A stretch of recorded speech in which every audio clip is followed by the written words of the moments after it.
trouble with primitives in any art form, painting, poetry, or music, is that they come a dime a dozen. You can trip over them in the streets. Anyone can present himself as a primitive when they might be quite simply untalented, or just lazy, or money-minded, or all three at once.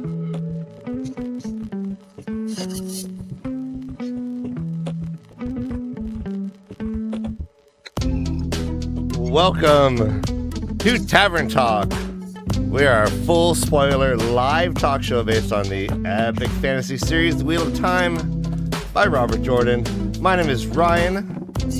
Joining me as always is my brother Dan. What do you want? Jansen the Gleeman, Dad Sweet Sadai, and Beth Doman, the Tavern Talk crew. Welcome. Thank you everyone for joining us. We have a special show for you tonight. There's been a great big announcement in the community involving the Wheel of Time, and we're going to discuss it at length. And I can't wait to get into it. Brother Dan, What are we I'm here for you. celebrating? I'm here for you.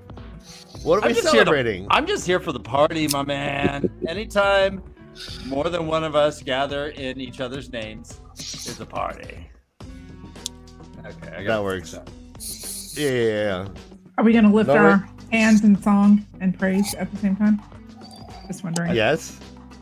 I think. Why not? That sounds like a blast. Okay. All right.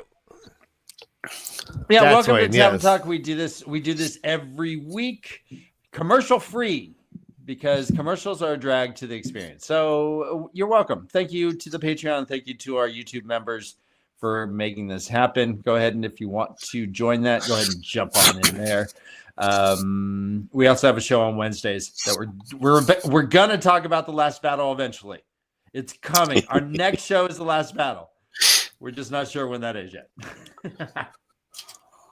So today we learned news this week that the rights to the Wheel of Time franchise has left Sony and Amazon, has been resorted back to iWatch. Formerly known as Red Eagle. Formerly known as Red Eagle. They were also part of like Manethrin LLP. There's been all kinds of things. I think the guy's name is Larry Mandragoran, which I think that's kind of sus. Dude's name isn't a Mandragoran. Come on. Here's Land's last name. Doubtful. Anyways, so it gets reverted back to this company. Now, this company itself, there is a controversy surrounding it. I guess back in 2004, Robert Jordan himself sold the rights to the Wheel of Time, to what was Red Eagle. And they essentially did nothing with it. Now, from what I understand, when you have an intellectual property, the rights to production and all that, you can't just purchase it and sit on it. You have to do something with this IP. Otherwise, boy, did they do something. They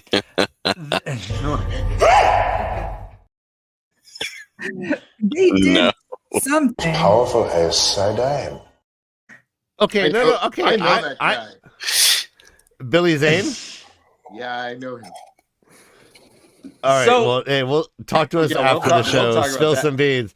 Hey, I mean, okay, I'm gonna defend that Winter's Dragon, whatever the hell that was called. I mean, it was a faithful adaptation. But it was the way that it was done. That was. Yeah, they threw it together. But part of me is just like, man, I would rather watch a thrown together faithful adaptation.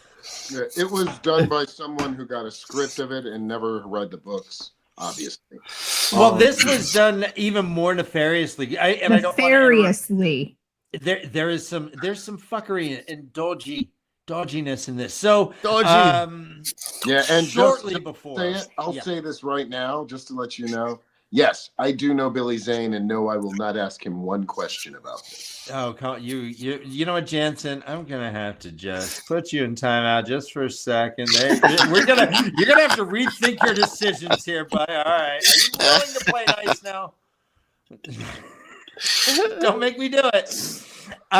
So apparently, and I don't know all the facts, but this shortly before it was about to all be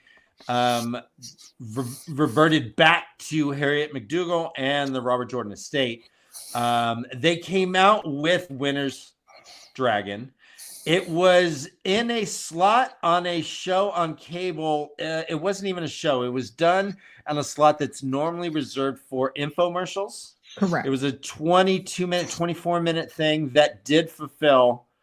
But Harriet had no idea that it happened. She sued. They countersued. There were still suits going on. Apparently up until the point when Amazon and Sony acquired or purchased the rights to do this, and then everyone was just kind of happy, I guess, about it. But now it goes back to iWatch. That's the background I have. Yeah. people have come to me and asked me a lot of questions about this, especially because, and it's like this. I spent one day of all but like 6 or 7 hours with the guy. You know, it's not like we're bosom buddies, but I still, even if we were, I wouldn't ask him. You know, this has, from what because you guys know more about this than I do. Because it's because of you guys that I'm even part of this community. I didn't even know that there was one. I just thought I was the only person in the world reading these amazing books for years.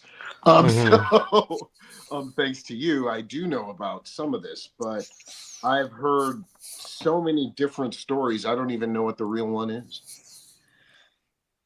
Yeah. Well, we know that the community itself is always been unhappy with IWAT and Red Eagle and the whole situation.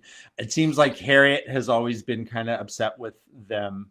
And while it's a decision that they made, it seems like they've kind of come back to regret having this company be a part of it at all. But then yet again, it went to Amazon. So I don't know. Go ahead. Like what, 20 fucking years later, do we know any reason why they were unable to successfully produce any products? Money. Wait, was IWAT? Wait, was Red Eagle involved in the animated book, the animated series? Yes. You mean the comic book? The comic book, yeah. Yes. Was that a Red Eagle production? Yes. And I was looking, I have so many, I couldn't find it. I was going to look for that because I do have all of those comic books, except for one. I have them all. And there are 2 different versions of the #1 comic book. Now, the first one was produced by Red Eagle, and it is the most non-canon thing I've ever seen. Interesting. Now, the other wow. one, however, which is the #1, but it is pretty much the beginning of Eye of the World, is an exact replica of the book in animated form or cartoon form. Just obviously a lot of paraphrasing and some skipping of things. Did they ever finish the series, or they finished one full book, The Eye of the World, in which I have every copy of, with the exception of #3, which apparently is one of the more rare ones. It is the cover with Tom Maryland juggling on it. And I'm sure if I would have really looked for a while, I could have found it. I just have been lazy for the past year after year. You are pre-forgiven. All right. It was Red Eagle involved in the in that video game that came out in, like, I think the early 90s? They acquired the rights after that. That was independent of Red Eagle. Okay. I mean, God, think about it, and see, Beth can attest to this. Can you imagine how cool of a video game if it was made right? That's what they're doing right now. That's what Sarah Nakamura was just hired to do. She's working with them on a do it right though. As a AAA, they're working with a AAA gaming developer apparently to do an open world MMO in the Wheel of Time world. But then they promise it to be like done in 2 years or something ridiculous? Yeah, it's going to be longer than that. Believe me, I have put myself out there to gladly alpha and beta test said game. I probably think next to a couple of people that I can think of that are content creators in this space, I think I'm very qualified to represent gamers in the Wheel of Time space. Yeah, a friend of mine who was actually at my house with his kid yesterday, his name is Will Alloway. He is one of the presidents of Call of Duty. Literally one of the biggest guys in the house in Santa Monica. He's worked for everyone. But he's also, the reason I'm bringing him up is because he is also a huge Wheel of Time fan. Cool. And he was telling me that when they were putting up bids for this video game, he said some of the people he knew were chomping at the bit to get in on it. And they didn't, obviously, but I hope they do it right. It has the makings of a very cool game. But it would have to be so massive. Yeah. Like Grand Theft Auto's massive. You know, it would have to be that big. So, like, what is? I mean, they had this IP. Video games were a thing for a long time. There's already a mildly successful video game. I don't know if anyone bought it, but like it really was. It was not. I played it. Okay, I did. like yeah. I played it. I heard it barely functions, but well, now it barely functions. But way back then, in It was 1999, when that game came out, or Yeah. 98, whenever it was, yeah. it was really good. It was a pretty good. first-person shooter. It was Mhm. It looks literally like- an FPS. It looks Well, like Minecraft. Before we jump into the video games, let's apparently Robert Jordan had spoken out about Red Eagle while he was alive. And so Lifeline of Fools thrown in some quotes. I'll pop them up here. Thank you, Life-Blinded Fool. Before When Is Dragon, it was, quote, in a few more months, that last contract they have with anyone on God's green earth that so much as mentions my name will come to an end, and we can see what happens after that. He also says, you see, among other things, they forgot an old dictum of LBJ back when he was just a congressman from Texas, when he famously or infamously said, don't spit in the soup, boys. We all have to eat.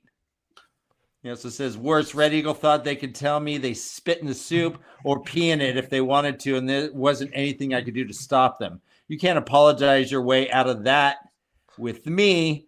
Not that they tried. There isn't enough money in the world to buy your way out with me. Not that they tried that either.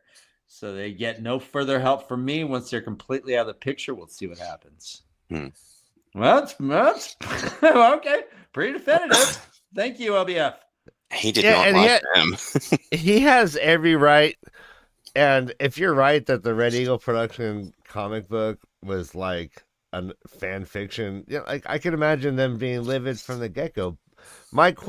Does anybody have any idea why they were so fucking incompetent with this IP for so long? Were they trying to make their own product or without shopping it out, or somebody? You know what I'm saying? Like Universal did pick it up for a bit.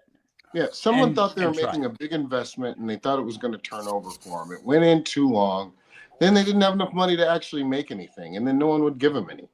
And so they sat on it. And then it got people pissed off. And then when they slowly found out that, oh, shoot, if I don't do anything, I'm going to lose the rights to this. Then you make something crappy, and then you get to hold the rights onto it. You pay somebody crap for it, and it's a crappy job. Everyone's mad, but you still get the rights to it because you think that the more people read this over the years, it's going to eventually turn over for me, and I'll make my money back. That's exactly what they're thinking because they don't care about the books, but that's what they're thinking. To me, this is a jagged pill because the franchise has never been worth more than it is right now. It is marketable. It is. We're getting a video game. We may get a movie called Age of Legends, maybe coming out soon. And I'm sure that Harriet is getting compensated because of all these moves. But to me, it's still. I don't like it. I don't like it at all. I wish that I don't think that there's anything that can be done ever that anyone will ever 100% like. Yeah, well, I mean, except for the way I mean, unless it's exactly what we saw in the books on. Yeah. I mean, if they did like Elden Ring, and it was Wheel of Time. Hello. What? Yeah. Okay. So, I would love a Souls-like Wheel of Time game. That's what I want. Fuck you. Ooh! I hear a dissension. The lady in the back is called to the floor. Souls-like games. This is the thing. The best. As long as it's not Elden Ring or Dark Souls, in the fact that there's no difficulty settings. That is my biggest pet peeve in a story-driven video game. That is one difficulty, insanely hard, dying 100 times against a boss mob. That is not how I like to play my game. And I understand it's a flex for Souls players, for people who like to play those games. But I find it incredibly frustrating. If I'm struggling against a boss, I want the ability to drop it down to an easier level to get through it so I can progress the story. That's why I like to play RPGs. So let me ask you guys, let me ask you this. If they do make this game and it does come out, the playable character has to be nobody in the game, right? The playable character will be. So this is how if it's going to be if it's going to be an MMORPG, then the way they're going to do it is they're going to have different classes, and races and everything that you can choose from. And if they have the licensing for the characters, depending on the timeline of when it's going to take place, we might see the characters from the books exactly as NPCs. Okay, that's the only way. Yeah, that's the only way I think you can do it. Okay. Yeah, you're not going to be able to play as Nynaeve Almira unless they make it a single player game, and you can choose a different person to play, just like Baldur's Gate 3, right? In Baldur's Gate, you can create your own character, or you can play as one of the characters in the book. I mean, in the game that are your companions. If you make your own character, you can also play through their storyline. I think if you're a channeler, like any of the characters can be like a bonus skin that you can use the Mask of Mirrors with. Oh, that'd be cool. I disagree with you all. I think that they are going to have the characters. You're going to have Perrin, who is like the brawler. You'll have Moiraine. So it's going to start off in the two. If they're going to make an MMORPG, that won't happen. They won't make enough money off of that, man. They won't make enough money. No. And if it's going to be an MMO, then it's going to be open world with massively amounts of players on it. Then it's going to be like Star Wars. If it's going to be like anything, it's going to be like Star Wars Galaxies more than World of Warcraft or EverQuest, because it's an existing IP. It's going to take place in the universe of, but not necessarily directly related to anything that we know of in the books. The books are the backdrop for the world. That would be so great if they had like a Star Wars Battlefront, and you're like running, and the Sharans, there's like some people are the Black Aja and Sharans, and you're with the light, and that'd be cool. You're on the fields of Merlor. I think he'll be able to do the battles, though. I think he'll be able to battle in Demaya's Wells and stuff like that. Yeah, they'll probably have like dungeons and raids and things. Yeah, you'll be able to do all that. The big, fighter force. You'll have to join with other players to join their army and everything. I mean, yeah. I'm instantly. So it's going to be a top down. It'll be like a top down. No. It might be a third person POV or a first person POV. So like Elder Scrolls Online is a first person POV. World of Warcraft is a third person POV. I mean, did any of you guys ever play DC Heroes? Yeah. I think it'll be kind of like that. That would be kind of cool. That's what I think it'll be like. I want it to be like the game Chivalry. You want it to be like an RTS, like a real-time RTS? No, Chivalry is a goofy like sword fighting game that. Oh, never mind. I'm thinking of like Age of Empires and stuff like that. What if they did like a Wheel of Time Mario Kart? That'd be fun. Oh, Jesus Christ. Okay. If there's a skimming level.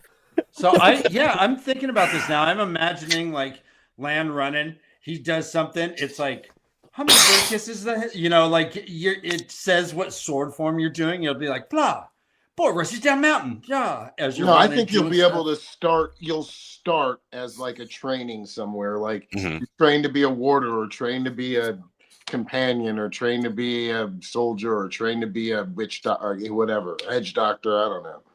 Whatever. That's actually interesting. So if you like choose an Aes Sedai and you have to do a training montage, that's got to be way different than the Black Towers training montage. Absolutely, or like a warder. Yeah. It's also going to depend on when the game takes place. Like that's another thing, right? True. So. The first video game that came out took place 200 years before the events of. That's right. Of convenient.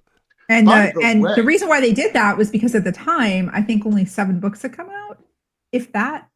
So, they didn't want to interfere with any storyline stuff, you know. And Cat Swain was just a young 100-year-old Aes Sedai. She was a young whippersnapper. It's a slip of a thing. I have, by the way, guys, I have a new theory. And this one is even crazier. And Beth just reminded me of this, talking about 200 years ago. I think I might have figured out something. I think that the Dark One, back in the Age of Legends, because of what I remember Rand said something to him at the end of Memory of Light, has anyone ever done anything for you out of love? Has it ever happened?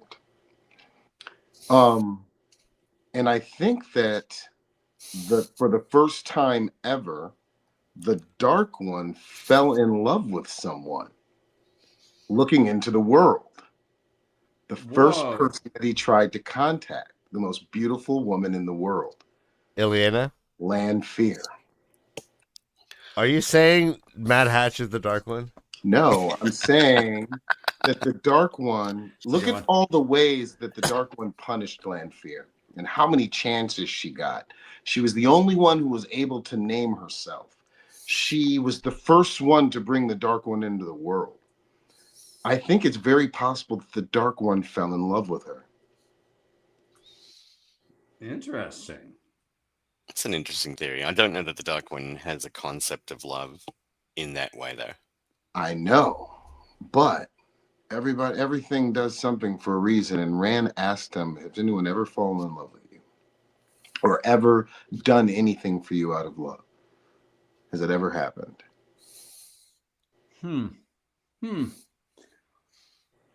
That's just a thing. I like that. And Lifeline Full asked if it was a painter. Was it painter? Well, I mean, you know, after watching so many episodes of Lucifer, you always realize that even the bad guy has a reason for the things that he does or she does. Did you say like the show Lucifer with Tom Ellis? Because oh my God, I love him so much. Do you know what I've done things presence he is on set, Beth? I can only imagine. Yeah. Oh my God. He's that guy. He that guy. You gotta know. I mean, you know your role. He's literally, in my opinion, perfection. He's for sure a presence, man.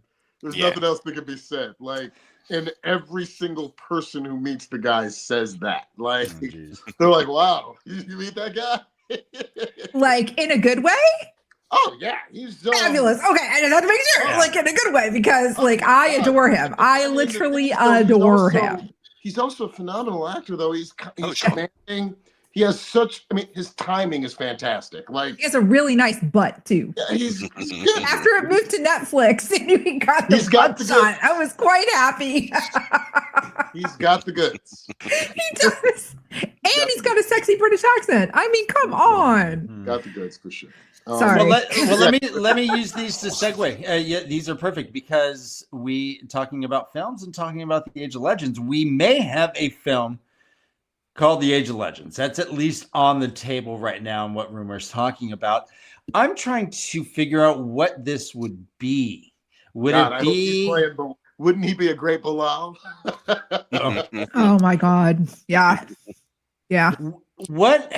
I mean, would we have more or less the opening of the board? Would we have the Lanfear lose there? What would we have in the Age of Legends that would compel a movie? Well, you know what they would do, because if it was going to be a film, what they would do is it would not be the boar.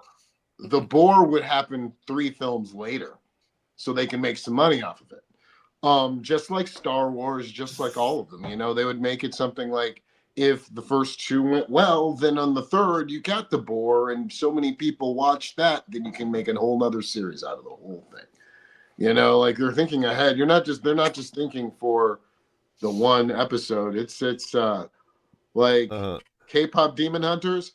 How much you want to bet that at some time in this world There's a number 5 coming out. Like, Oh, sure. trust me. They can Trust draw. They can draw all day and all night. No one ages. No one. Dude, the hurts their money back. that There this aren't- thing made, this was the surprise hit of the century. I can't. Yeah. Mhm. Yeah. Yep. Dan, my guess is we would get like every Forsaken's backstory and the story of their turning. And which more. would be fascinating. You could get many, many more, because remember, they talk about how there were dozens. So there's so many things that you could do. And you could, I'm telling you, you grind something like this now, this could last 10 years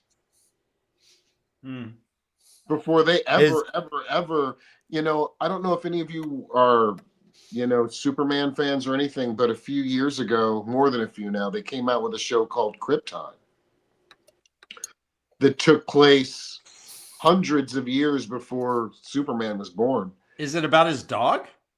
No, it's That's about crypto. Oh, okay. Sorry. Okay. it got discontinued. It lasted 2 seasons, but it was interesting. Mm-hmm.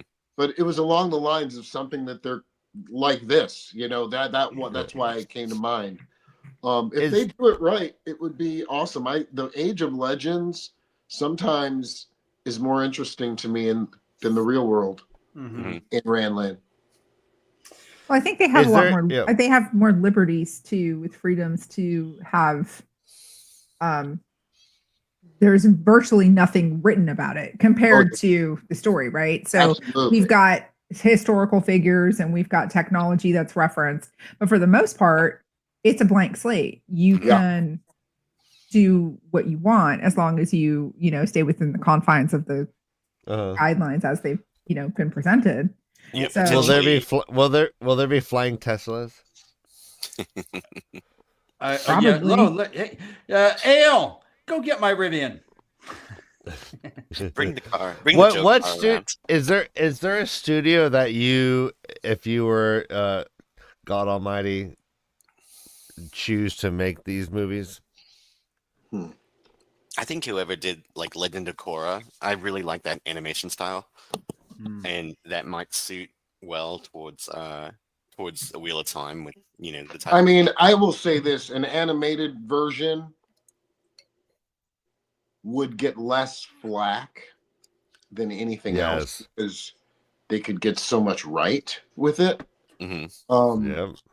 However, I personally, and this is absolutely, I mean, you can call me biased or whatever, I'm an actor. So I love, when real people are doing it. I just do. That's just me. And I understand, you save a lot of money doing it animated, and I wouldn't mind seeing it animated either. But if I had to choose a production company, the production company that did the new Lord of the Rings is pretty damn good. That was good, yeah. And I'm not talking about the story. I'm not talking about anything. I'm talking about the production value. Yeah. The Is it Amazon though? It was amazing. And they did some pretty awe-inspiring things with the budget that they had for that show. So, I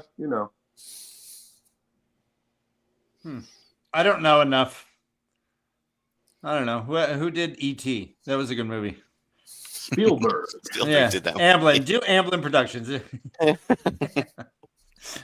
What was his production build? He was like something of light. Spielberg. I know it was Studio Elliot of Light or something. and Elliot and the bike with ET going up into the moon set. I remember that.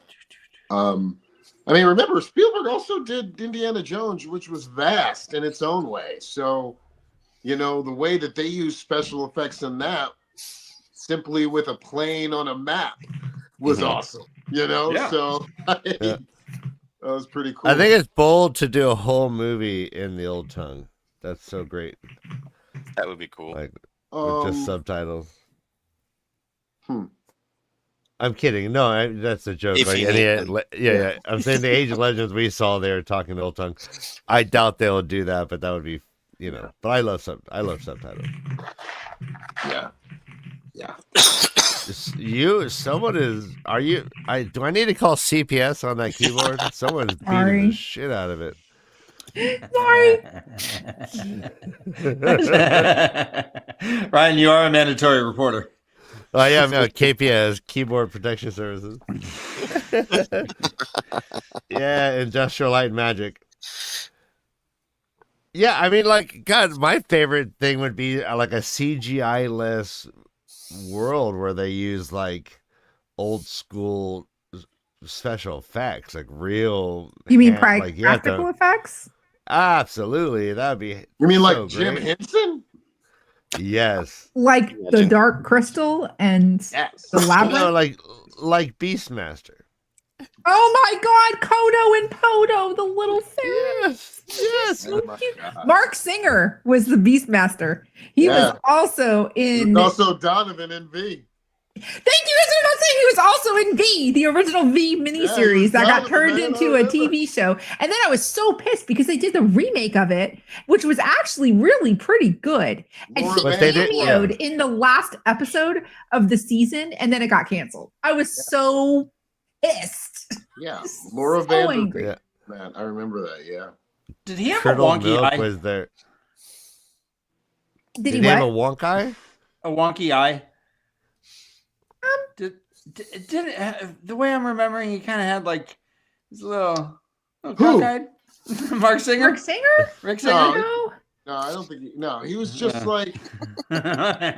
You know, he was. I don't know. Like, I picture him he just was, dude. He was, it's like back in the day, the 80s, asymmetrical. the fantasy adventure movies from the 80s, like Beastmaster and Red Sonja, and just like these movies were so phenomenal. They were so campy. Conan, they were so over the top and ridiculous. But they were so good because they were campy and over the Legend with Tom Cruise. I mean, oh my Legend. Oh my God. Well, we had. I love all those movies. If we can make Wheel of Time movies like that, I would go to the movie theater to watch. We had Xena Warrior Princess. We had didn't he kind of have a wonky eye? No, I guess not there. Maybe he fixed it. No. He looks a little stoned. He seems he's a little stony. Yeah. We had all these that Kevin Sorbo on a horse with a sword. Kevin Sorbo. No, I know, but still, no. He was Hercules. There was we had all these cultures that like we grew up with. That there was fantasy kind of always around. Just do it. Just Dan, throw people on a horse. So Dan, I think it's time for us to announce. Ooh. Let's kick everyone out. Oh, right. Oh, yeah. What's going on? The Way of the Leaf is going to begin our own production of a labyrinth-style Wheel of Time show with all puppets. Think Fraggle Rock, but they kill each other. Yeah. Oh, yeah. Yes. You should see the Zen Buoy puppet. It's something else. Okay. All right. Dan was not ready for that one. What? Come on. I want to play. By the way, the best Fraggle Rock character is Wembley. Wembley. No, it's obviously Uncle Traveling Mac. No, obviously it's the trash heap. It's the trash heap. Uncle Traveling Mac. No, you know what? I'm a man of the people. It's the doozers. The nameless horde of the doozers. Yeah. You know what? If Trump is trying to deport the doozers, I support doozers. You imagine, like, in Fraggle Rock, inside, it sounds like a construction zone all the time. Those little trucks beeping up, they're all... people yelling, those little doozers, Hey, I'm Union. With their tiny little mouths. With their tiny little mouths, yeah. They're drinking tiny little cups of coffee, putting up tiny little cones, and then the Fraggles come and just eat your shit. All right, go on. The doozer. That's like Sisyphus. Oh no! Apparently, there's a cartoon called The Doozers. Oh, the Dozers, maybe. The dude. No, it's This seems like a. Is it just therapy all the time? I build stuff and I never get to complete it. Yeah, it's A like life- Tony A Soprano. life at- unfulfilled. I have beep beep beep in my head. I close my eyes. I just see these sugar structures we're making. Sorry, Jansen. Fraggle Rock talk. So I do have a couple of questions, and this goes especially to the people out there who are listening to us. First of all, thank you for joining us. We love having you, and you are part of the reason why we do this. But we want to know, like, does anyone out there know what are the rights for the Wheel of Time now? Is everything on the shelf? Can no one do anything with this content or anything that is touched with this content? I'm someone who likes to do fan fiction, and if I was able to produce something like that, I would want to. So, as someone who is actually married to an attorney, I've asked my wife. She's not that kind of lawyer, so she didn't know. I want to know if there's anybody out there who does. Feel free to leave a comment because it'd be awesome to hear from you. All right. Yeah. So, will this be like an adult fan fiction or? I mean, here's the thing. I know, guy. About the adult part of it. When it was written by someone who was alive 30, was he writing this 30 years ago, 35 years ago? Times change. You don't things the same way anymore. So, I mean, yeah, of course. I think that Robert Jordan started understanding that later on in his writings, because the older they got, they started sleeping with people. It's just that the only reason that they weren't early because they were young and naive, and he wanted it to portray that way. They left the Two Rivers in the show a little bit less naive than they were on the books. So, that had a lot to do with it. Yeah. You're not the same after you start sleeping with somebody. So you're just not. Yeah. You walk different. Right? Talk different. Yeah. Right? How long did it take for you to start walking the same? Did it hurt? Well, but yeah. Well, when I turned 31 and had sex, I walked like a cowboy for at least a year. Yeah. Oh, is that why? Yeah. So it's I think that I'm talking about fan fiction. That can be anything. Oh shit. That can be something that happened 1,000 years before the birth of Luz Theron, or 1,000 years after the birth of Luz Theron. It could be about something that happened in Archer Hawking's time. It could be something that happened in Shanshan. I'm just talking about, it's something that Star Wars is doing now. Now, there's so many things going on with the world, the universe of Star Wars, that Gene Roddenberry never had, in his mind. And after he sold it. And that's the other thing too. You can be mad, and Robert Jordan could have also been angry about what he sold. But once you sell something, it's not yours anymore.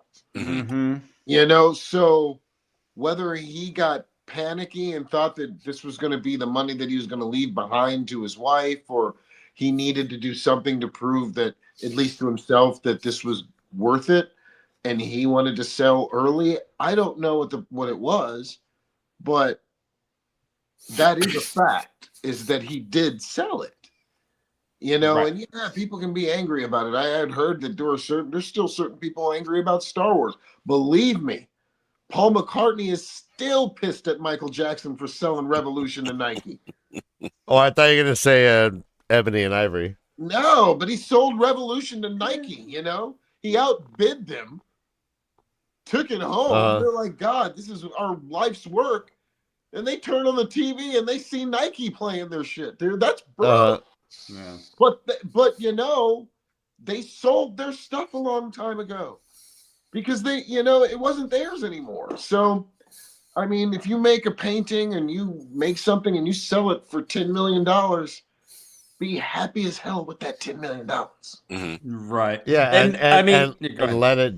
And let the chips fall where they may. It's yeah, like there's no contesting that there was contracts. They have the right. And so, Jansen, to your earlier question, although I'm not an expert, from what I understand, you can make whatever you want. You just can't make money off of whatever you make. So you can. That's true. So you can be as creative as you want and do. Oh yeah. I mean, that's why we have Wild Idol, for instance. Yeah, you can, but there's certain things, at least, that I won't do as a union member. There's an etiquette, you have, and I'm not going to be that guy. You're non-union, Death. I'll let someone else. So there was. Wait, guys. Oh, go ahead. No, Dad. To continue on your point, yeah, like Case and I are working on an interpretive dance, telling the story of the Olgier coming to Ranland. So it involves masks, and look out and follow our channel, and it'll upload soon. But yeah, I didn't tell you about that. Here's the spoiler. Ryan's not the Ogier. No. I'm a young Almond Bunt. I have a question for the lady. One of the great trees. I have a question for the lady who is with us tonight. It's a Yes. question for everybody. It's a question for everybody. Ladies. I want to hear what she says first. In regards to The question is this. Come on up here. Now, we know that a lot of people out there believe that the show was kind of a stain on the community or on the whole genre or whatever. My question is this. What do you think, if anything, are going to be the lasting effects of the community from the show? Well, so that's kind of like I have multiple answers, but I'll try to summarize it as quickly as I can. Number one, there's a segment of the people who were show watchers who enjoy the genre, but for some reason never picked up the books before. So now you have an influx of people who never read the books that are turning into book readers. So that's number one. That's a good thing. I think there's a large segment of the book population that didn't like the show, and they're probably very happy that the show was canceled, right? And I think though you're always going to have the people that are dissatisfied, right? Like you can't please 100% of the people 100% of the time. But I think the biggest segment of the population are the people that are always going to wonder what would have happened. Like what would have how would it have ended? How would they have done? Like there's so many questions as a book reader. Like what would they have done? How would they have handled Moradin? Who was the eighth Forsaken? Who, like all of these, questions, and how would they have handled like the Battle of Dumais Wells? What would they have done?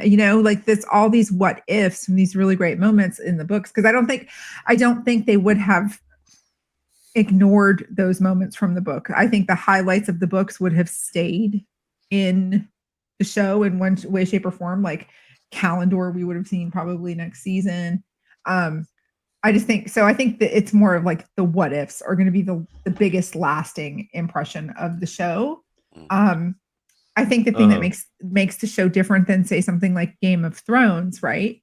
Game of Thrones actually got ahead of the books. George R.R. Martin. It got ahead because he wasn't writing fast enough to keep up with the series, right? So they finished the series before he finished his book series. So now that I think like something like that is more tarnished. I think because the show ended, Game of Thrones ended in such a divisive way, that has tarnished the book series for in perpetuity, because what's happening in the show became canon because it happened before the books were written, right? I mean, they can retcon it and they could do like what the Star Wars universe did when they announced that the last 3 movies were coming out.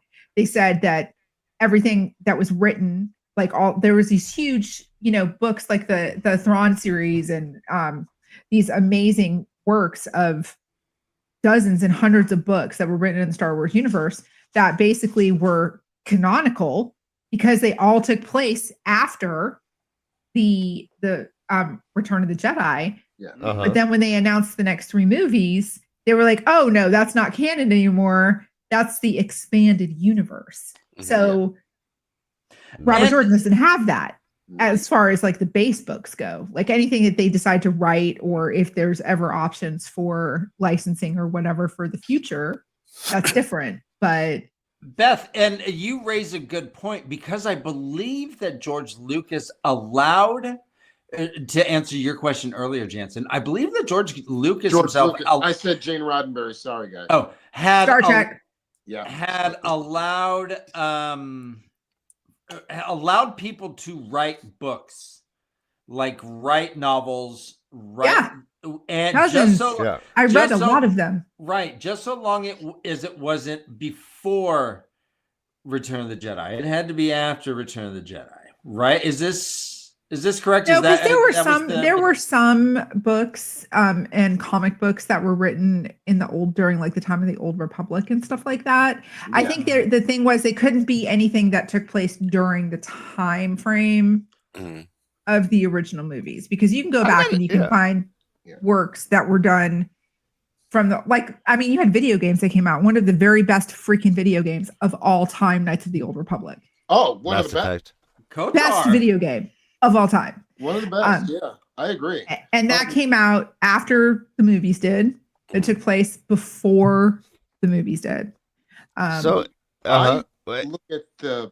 Well, yeah, but that was Lucas released that, though. From the anyways. Almost of Swan Sanche, because I do believe in the rule of unforeseen circumstances. Yeah. And I think that the creation of this production has, because I asked this question because I've always thought about what are the lasting effects of something like this, and what are the good things, what are the bad things, and I thought about it, and I was like, what is something that happened that people might not want to let go of, that was a lasting effect of the show? And then you know what it came to me? A song. Yeah. The Hills of Tanchico. My least favorite. That was a great song, and everyone loved it, and it was not canon at all. Yeah. And will forever be a part of the community, and no one ever saw it coming. That was like a seriously weird lasting effect to me. Though I would say, to your point, I would even say the Weep for Manetheren. Yeah, I was just thinking that too. Yeah, that was a great one. The fandom too. That's when. What do you think that there's an overall benefit result of what's happened with the show overall? From a standpoint of kind of what Beth said earlier, is I think one of the greatest benefits was that we have a lot more people now, new people who have questions about the books and, want to read the books or want to read the audio or hear the audiobooks. And we've also got new versions of the audiobooks that they can relate to with Rosamund Pike and kind of introduce them to these worlds in the books and stuff. So I think, there's lots to be said about the show and how it was done and what could and couldn't have been and whatever. And there's lots to speculate about the video game and the cartoons and what could and could not be. But what I think is tangible is that everywhere I go, even on Twitter, which is absolutely a hot mess of a social media platform, but everywhere I go, people are still, have you guys seen The Wheel of Time? Is this a good show? Or people who are saying, I just got to the end of season 3 and realized it was canceled. So there's still an organic flow of people who are kind of like, well, now I should read the books, or maybe I should find a community, or reaching out, trying to find us, really, all the Wheel of Time fans and stuff, and asking questions and trying to get the backstories and things like that. I find that very engaging, because it's kind of like, oh, new folks, new people with fresh eyes and with fresh, connection to this series. And we have had these, decades, many of us have had, just decades and decades to grow this connection to the series, and now we have kind of like, you know, fresh meat. Well, yeah. Hey, well said. Excited, yeah, just so excited to be in this world now, and it's great. So I think however you look at the show, whether you hate it or like it, what an injection of excitement it was for everyone. Yeah, It like was something yeah. that it was such an exciting thing to talk about, such an exciting thing to think about what they were going to do next. It really, really, really did for me what it was supposed to do. So I miss it. I do. No, that's fascinating.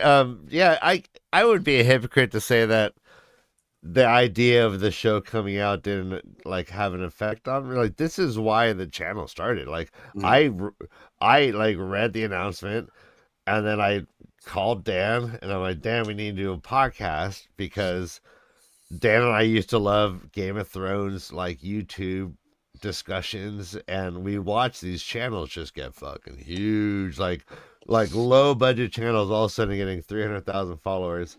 And I was like, oh, that we're there, man. That's gonna be great. Anyway, so, but I feel like it was like I feel like it was a missed opportunity.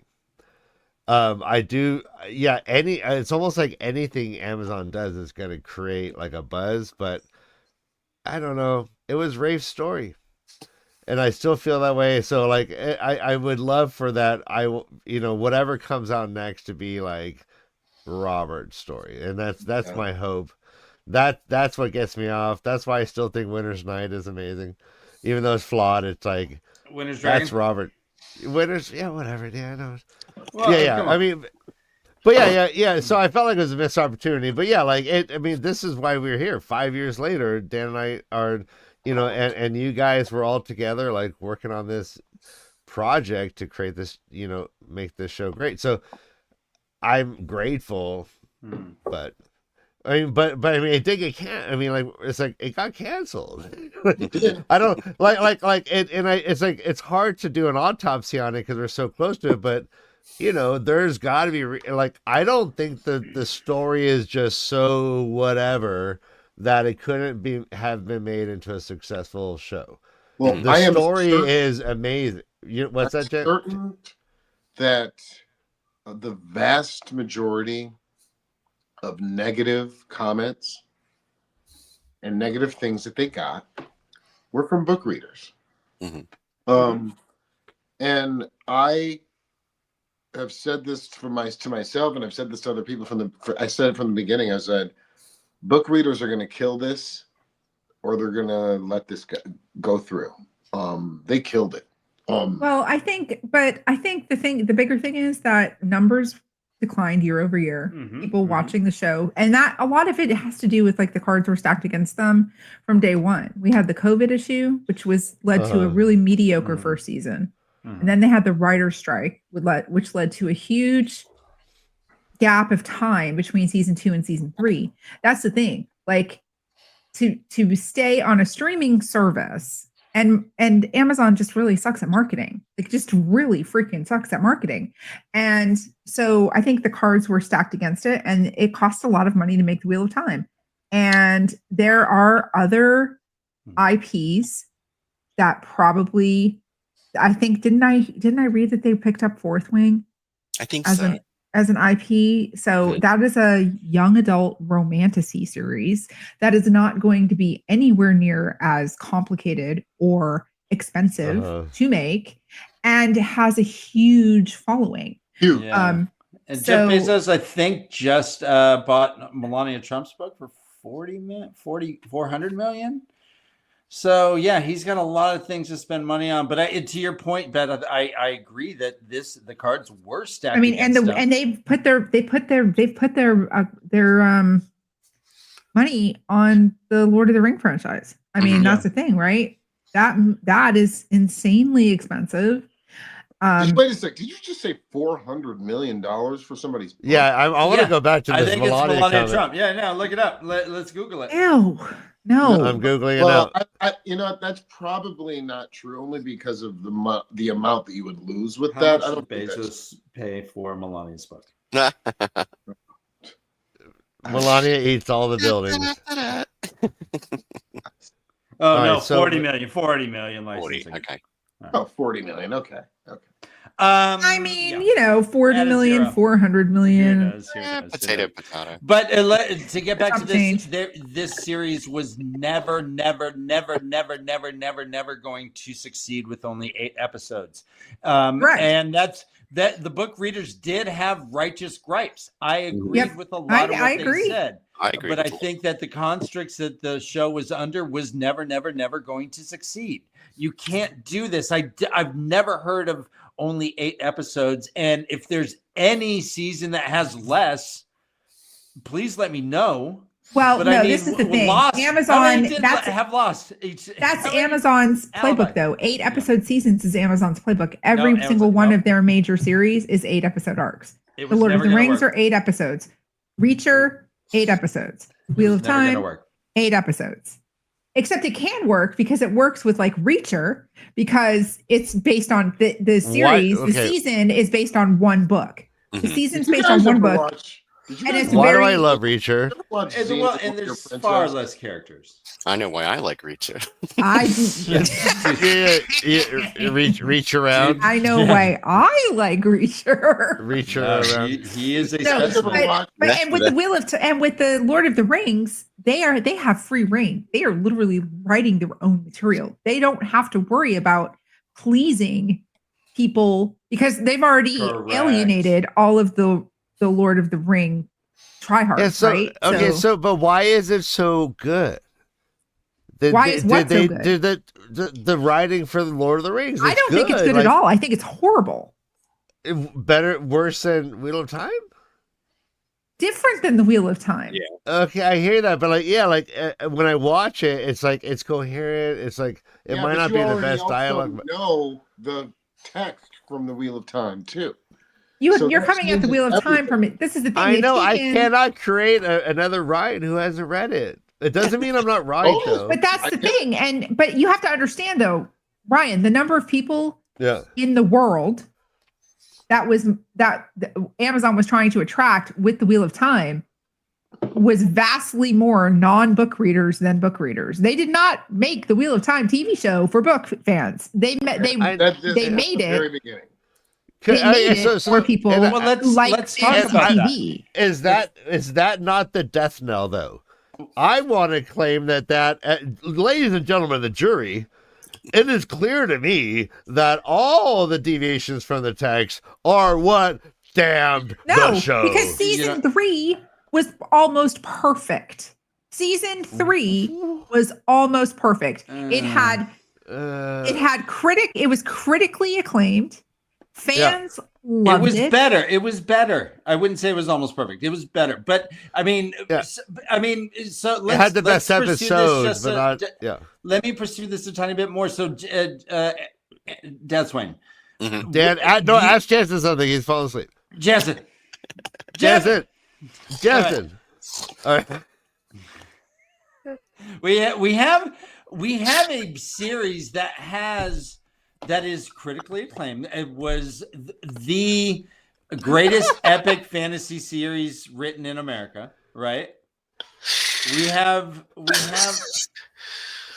the reason the Wheel of Time they bought it in the first place is because it has this huge fan base. Was it prudent to just allow to kind of dismiss these hundreds of millions of fans that you probably figured you had in your pocket? And then when they started talking crap, everyone called them book cloaks and formed this line in the sand. Was this the right way to go for the show? Yeah, there's other fans, but the reason this book has so many fans is it's a really good story. And so why would you then cater to people that don't know the story and be like, well, we're going to change it so that they like it? When why not just try what everyone liked?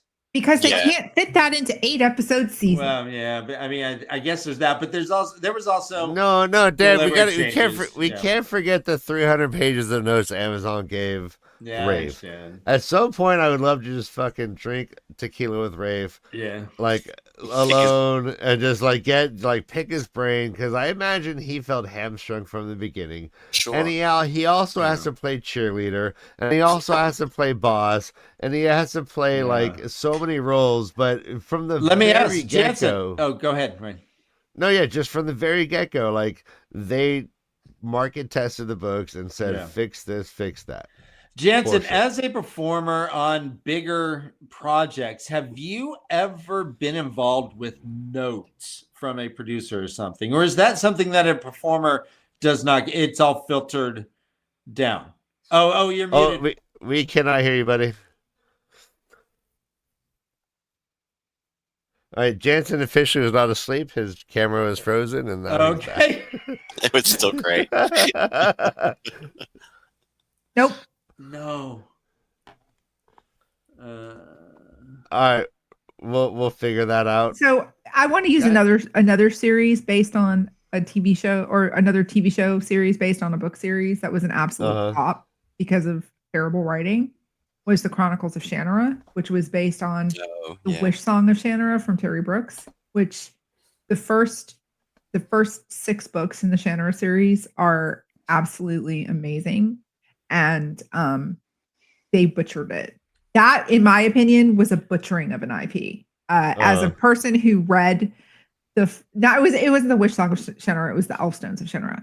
As somebody who read those books when I was 14 years old, that was a butchering of a series. The Wheel of Time was not butchered. There were decisions that were made that we as book readers do not agree with, that we wish could have been different. But again, I think they did not necessarily the best they could have done, but I think they ran with it as the best that they could have in the circumstances that they were in. Can you guys hear me now? Yes. We can hear you. Yes, we can. Yes. Can you hear me now? I want to quickly say one thing. Yeah, like So as we are sitting here talking about this, I want to tell you something I am 100% sure of. And it was when you said, Ryan, that you'd love to sit down and have a drink with Rafe Judkins. I am 100% sure that Rafe Judkins wants to get as far away from the Wheel of Time as possible. Gone. Yeah. Oh, yeah. Gone. And if I was a producer, I would want to do too. Is it not a success story? No, it's not, because you can't have success when people are never going to give you the opportunity to have that. People were waiting. I mean, it got to the point where people were waiting to find things to be angry about. Yeah. You know, I mean, there was nothing you could do. Well, let me pull this back to Beth. So the Shannara Chronicles, they were horrible. If you had gone on, imagine if you went on Twitter and you're like, what is this garbage? This isn't my books. And people were like lashing out and being like, oh, who the fuck are you? No, it's because of COVID. And it's not a fair representation because they were really bad. I mean, it was just bad writing. It turned into a YA soap opera. It was horrible. It was on MTV. Yeah, it was never, ever set up for success. It was geared for teenagers and young adults, and it was the world building that Terry Brooks did way back when he created Shannara was very dark, was very sinister, was almost grim dark. Yeah. And they did not go in that direction whatsoever. And they went with a campy teenage romance triangle with fantasy elements rolled in. It was terrible writing. It wasn't even like a good show. People that had never seen it before didn't even like it. Like didn't even know about the books, didn't like it. It was a flop. Yeah. I've never heard about it, and I don't follow TV shows, so maybe this happens a bit, but I've never had like seen such divide where people were supporting a TV show. We're like, no, this show is the best. This show where and this series means a lot to me. This Wheel of Time means a lot to me. And so when I had problems with it, and people, it almost seemed kind of cultish or MAGA, and I don't mean that like offensively. I mean in the passion that the people who were objecting to any sort of criticism and coming up with excuses that I've never heard any. No one said, yeah, it's trash. They go, no, but it's because. I had never heard this in a TV show ever in my life. No one does. It'd be like as if the Mona Lisa had like a big old like line down her cheek, and everyone's like, oh, but he slipped. It was slippery where he was painting and he slipped, and that's why it's imperfect. That's exactly what I'm saying. You got it? Yeah. I got you, Dan. I got you back. It's like the Mona Lisa has a big old line on her face, right? And it's it turned a little Emperor's New Clothes to me, where we're like, hold on, what is this? This isn't that great, and we were being attacked for these opinions. I don't. Is this a common thing in TV fandom? That these lines? Yes, actually. Yes. Oh my God. Yes. Okay. Yeah. As somebody who has been oh my God, I can't. We can go back decades if you want to, but we don't have time for that.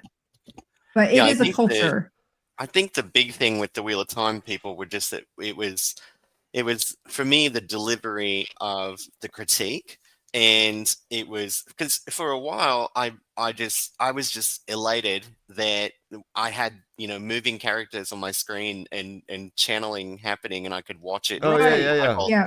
And it was exciting. I was like, oh my God, Nynaeve is walking around alive, and for me that meant a lot, And then as I started to listen to people critique and stuff, I understood that I did not understand, how TV shows were made and how things like that occurred. And so it was easy for me at the beginning to be like, well, why don't they just do it, page by page or whatever? And so it was an educational process for me.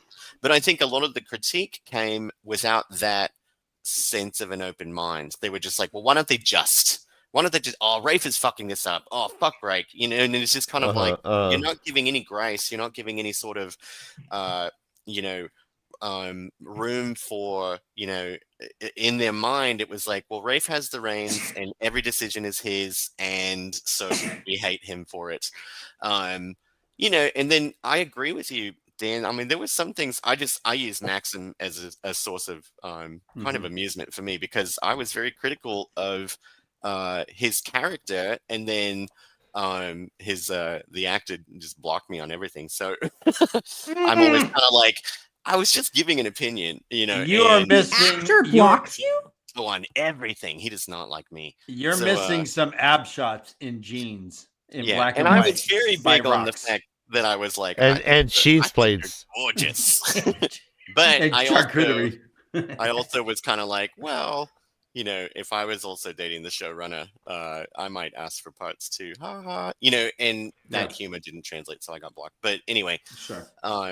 So I think there was this sort of polarizing, wanting the show to be a little more faithful to us, but also having to realize that when a company makes a show like this, they're not necessarily catering to us. Although I feel like maybe they could have, if it was at all possible, they could have thrown a more, Easter eggs or more, more moments in the show that could have appeased the book readers.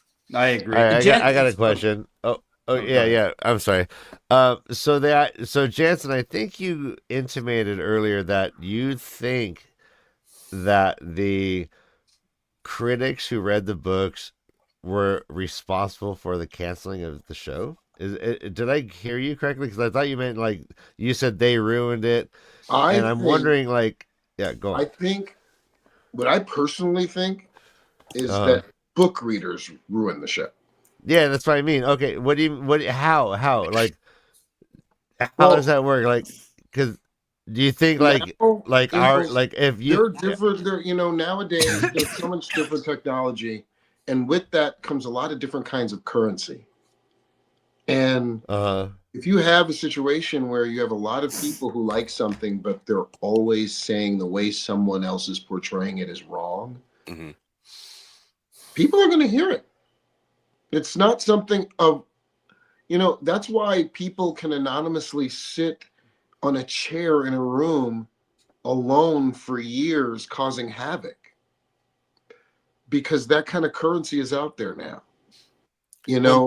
The things that people can do and say anonymously even can mean a lot, do a lot of things.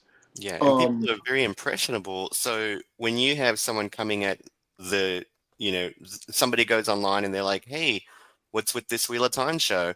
And they get this deluge of like, oh, it's shit, it's garbage, they're butchering everything. Then, here's these impressionable people who are just looking for a new show who are going to be like, oh, I guess it's trash. Maybe I shouldn't watch it, like that. Yeah. I've been called not a true fan of the books by 3 separate people in this world. Me. Okay. Hey, how fast did you punch him out? Yeah. I just said both balls or just one?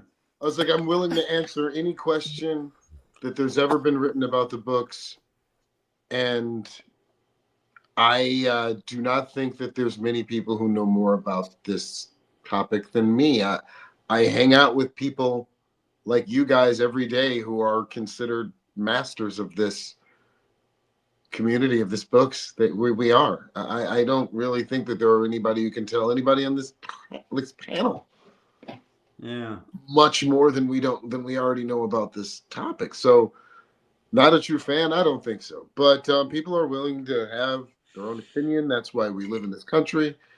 Sometimes it just falls flat.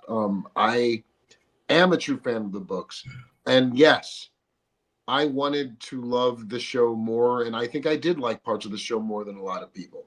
And that's solely because I know what it took to get the production going. Yeah, that's cool. Well, let me ask you guys. So, Beth, go for it. What was this? Was this destined? Was 3 seasons the? Was there any way it was going to get any better? And if not, would have sticking to the true story have helped and gotten it to perhaps a 4th season? If it was, because season 3 was acclaimed for the things that were in the book. Season 1 was acclaimed for the things that were in the book. The other things that were frivolous, everyone saw them as frivolous. And so if they had stuck closer to the books, would it have been, in retrospect, do you think it would have been more successful? No. Okay. See, but so for me, you also have to remember that there are great portions of these books that are very uneventful. Sure, no, we don't putting them on a screen. Yeah, you don't have to do all that.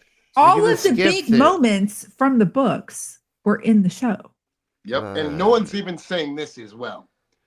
At the end of the day, and then when it was all over, more people were more surprised that it didn't go on than they were that it stopped. Absolutely.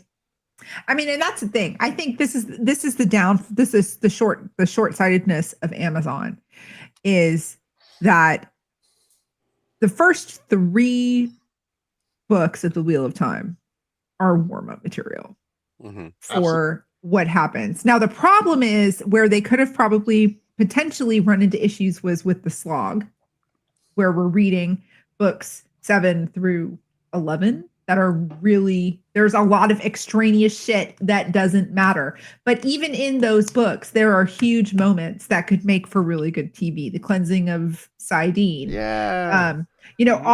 All of these things. The question is, again, I agree with Jansen, and I said it in season 1.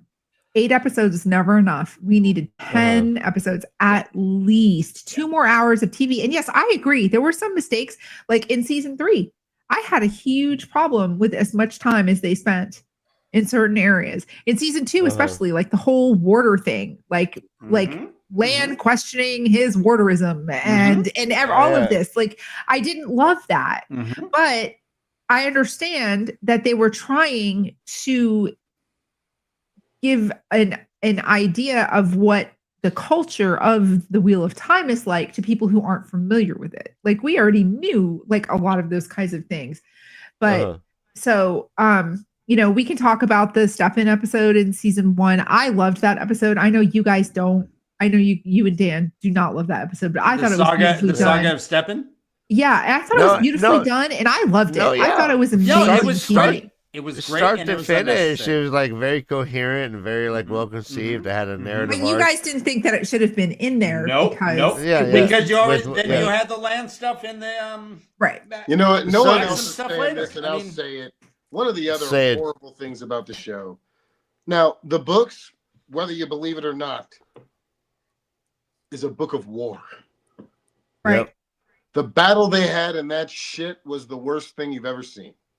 Yep. Because I can't get that picture of Agumar with the 4 guys. Oh, yeah, it was horrifying. Yeah.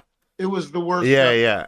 And then like the nuclear bomb they did just like to kill out 1 million Trollocs.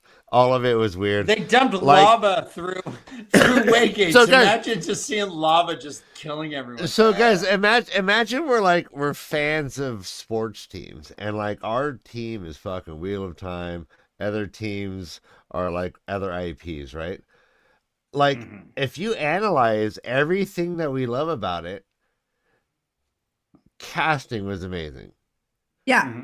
Like sound design was amazing. Cinematography was mostly amazing. Costuming. Costumes was amazing.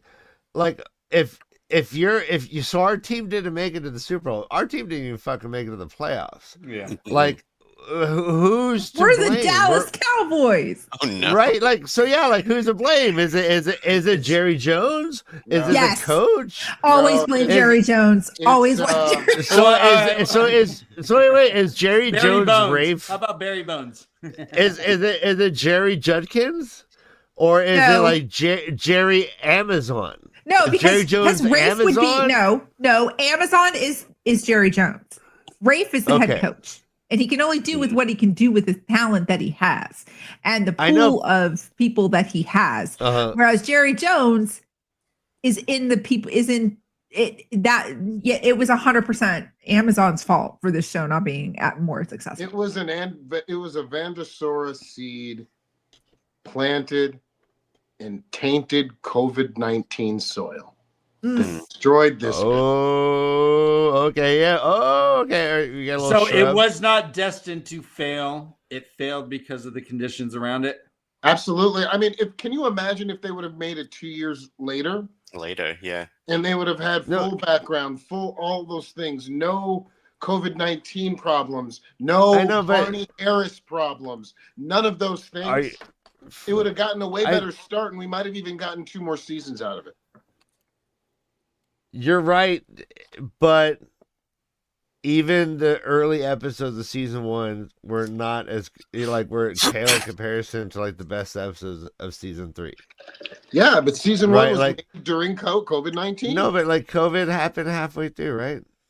Like devastating. We can't think. No, I know. So that's why we can look at like 6, 7, 8. We blame money instead of COVID. Well, no, but I understand what you're saying. The decisions that were made in the writing of the first few episodes of the Wheel of Time were made before, But they were made. But the way that they went on purpose because they didn't want it to be. Sorry, it is past my time. I need to go. All right, my friend.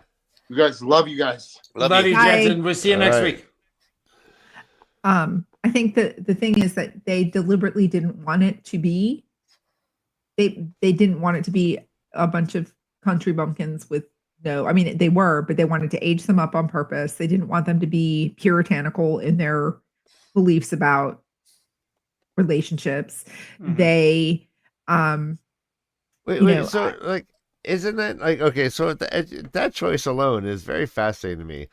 Wouldn't it be instructive to actually show Two Rivers as regressive and weird and like puritanical, and then when they go out to the broader world, all of a sudden, whoa, they learn how, and that's how most people's childhoods but the story isn't, you know. if you look at the story isn't about their reactions to new things. Their story is about fighting. No, their evil. characters Is it about not? the reactions. Yeah, is it No, not? their characters are about the reactions. Yeah, Yeah, but that would not play well. That would not play well. When you are not going to want to watch 2 episodes full of country bumpkins that know nothing about nothing. You just don't. You're just not going to want to. Right, but I wouldn't want to. I'd be bored off my ass. Well, Ryan, to your point, Nynaeve in the show was boring as fuck because she didn't have, in my opinion, this country bumpkin, this authoritarian weirdness about her. This was the most placid, cool Nynaeve in the world. Yeah, and they are all DTF. All Two Rivers is DTF. They were all down to fuck. They were all chill. They were all cool. Nynaeve, I think, was to her detriment, was not this weirdo that she is in the books. I think that's part of her character. I think the biggest mistake that they did, if you're going to talk about like the way that you're talking about it, they should have really made. They could have had their relaxed views on relationships and stuff like that. They really should have honed in that they were isolated. Like they should have. I think the biggest mistake that they made in episode 1 of season 1 was Moiraine walking in and everybody instantly knowing that she was an Aes Sedai. I think that was probably the biggest misstep, because the mystery about who Moiraine is in the eyes of a normal person was gone. Like the mystique of being an Aes Sedai and the awe was lost. So I think if there was going to be one big misstep early in the series for me, it was that she just proclaimed herself from the get-go instead of being a traveler looking for stories like she was.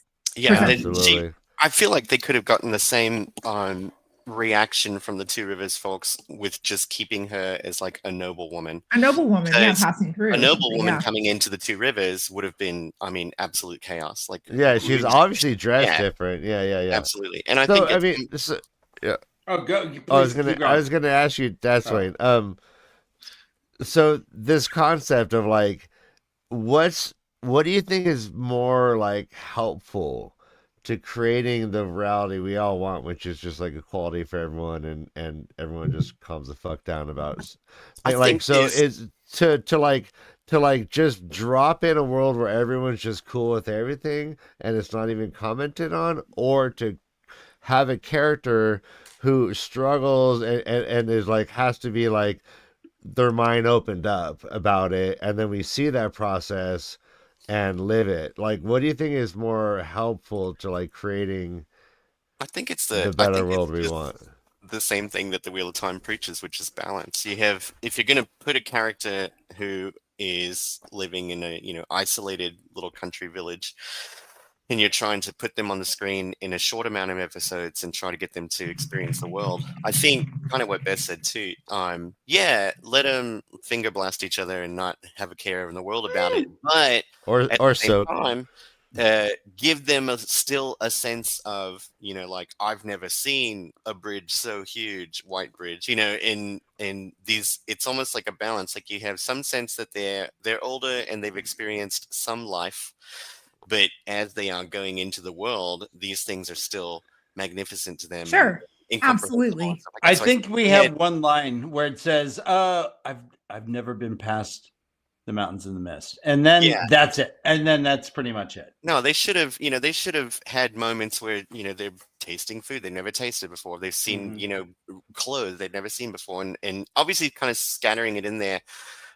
Experiencing towns and cities and things that would give us the impression, okay, yeah, these guys, are a little bit mature, but at the same time, they have not experienced this world. And so these experiences of, Egwene learning she can channel and Nynaeve learning she can channel and things like that are going to have a bigger impact if we're connected to their sort of bumpkinness in a sense, but also realizing that, I mean, they're not stupid, but at the same time, they are not worldly. We connect to a lot of the side characters. We like Almond Butt. We like Tom Maryland. We like Min. We like these like ancillary. Well, Min's not necessarily ancillary, but we like these side characters a bit that are Tom Mayonnaise. We have these. This is like what the fandom loves, not because they're obscure, but because they are a part of the world itself. Again, you only have 8 episodes, you have so many characters, but like was Tom's diminished role, was Loyal's diminished role, were these things detrimental, do you think, to the overall Tom story? should have been in the Two Rivers on Winter Night. I do. I know that's another thing that they shouldn't have met him after, because that would have actually really done exposition without giving exposition of his worldliness versus their ignorance. Like because he's a normal person. He's not an Aes Sedai. He's not a warder. He's not a normal person, but you know what I mean? He doesn't have any special power. He's busking. So him being a gleeman trying to get away from the trouble, he's going to go with these guys because he doesn't trust the Aes Sedai, and he doesn't want to stay in the Two Rivers anymore. So he's going to kind of just go. That would have been fantastic, honestly, because he could have been the great counterpoint between the power of Moiraine and the ignorance of the kids that went with her. And so I do think that was another story mistake. He should have been there on Winter's Night. Like he should have been in the inn performing something when Moiraine walks in, and Tom should have recognized Moiraine, but nobody else. There you go. Yeah, like, that would have been really well done. But we don't know about availability of the actors. I hate the excuses. No, I mean, no, but Dan, wasn't that great? Breathe, Dan, breathe. If you need a different actor who's available, get a different actor. Sure. That actor wasn't so hot. He was fine. I'm running out of time. I'm just letting you know. All right, Beth's got to go. Beth's got to go. Yeah. My last comment is I think Tom should have been more Cirque du Soleil and less Tom Waits. I think. All right. So everyone, thank you for joining us. That's Wayne. Beth, before you go, what do you have to hawk? What wares are you selling at the marketplace? Okay, so today? After I'm done here tonight, I'll be playing Baldur's Gate 3. Yay! I'm doing a weekly, one night a week. I'm playing. Normally it's Monday nights, but I have a hair appointment tomorrow night, so we're doing it tonight. I'm going. Hey. No, I love the details. Cover the roots. I have to cover the roots. Anyway, Beth, I'm. Go ahead. Go ahead.